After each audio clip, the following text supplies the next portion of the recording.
Most of us know how to breed better. The confusion arises when we start to feed them. This series is actually focusing more on feeding methods. I always prefer selective breeding. Hence, I have the habit of numbering the males and female betta bottles just before starting the conditioning of pairs. This numbering helps me to identify which selective breeding gave better result, and so I can use the same pair on the next time as well. For the nesting easiness, it's always preferable to use thermocol because they will provide more privacy to the breeding pair. But the issue is we cannot confirm whether they laid eggs or not when we use the thermocol. So if you are using a transparent medium for egging or nesting purpose, it is easy for us to identify whether they laid eggs or not. Here, I took an aquarium for breeding video purpose and kept an almond leaf along with a small piece of banana leaf. These both will helps to induce tannin into the water, and this tannin will helps to maintain a good pH level as well. It's always advisable to use dried mango leaves, but unfortunately the dried mango leaves will create more biofilm. If we are using the dried mango leaves, then we should remove it on the very freezing day unless the fries will caught up on this biofilm and will get dyed. I usually introduce the male and female directly into the breeding water. I never tried to grow out better fries on infusoria feed. I used to feed Artemia from the very first free swimming day because that's more convenient for me instead of keeping an infusoria culture. It's always good to feed the Artemia on the very first day because that saves my time as well. I used to introduce the male and female directly into the breeding tank instead of keeping the female on a glass and showing it to the male because I never found that that's much helpful for me. I never use special pellet feed for conditioning, but it's always advisable to use grindle worm, bloodworm, or moina for conditioning the female and male. On our video, the nesting seems to be less in the morning, but the female still keeping near to the male. That's really a good positive sign in terms of breeding. After some time, they started spawning, and unfortunately, none of the eggs released by female, and it's quite common as well. In the second spawn as well, they failed to release eggs.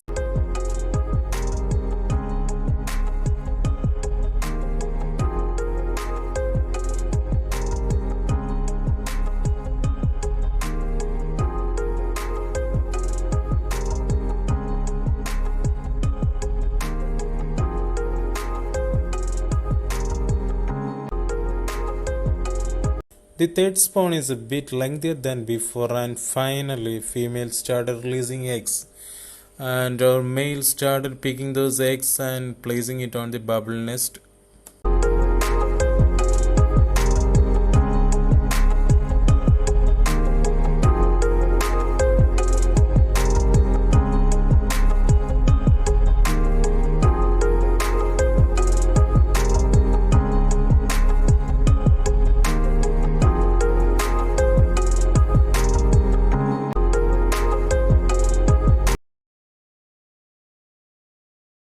Now the female started releasing eggs with more easiness, and it's visible that a female is capable of releasing an average of 30 eggs on each spawn.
So now it's clear that even though the nesting was less, all the released eggs were safely placed in the nest by the male fish.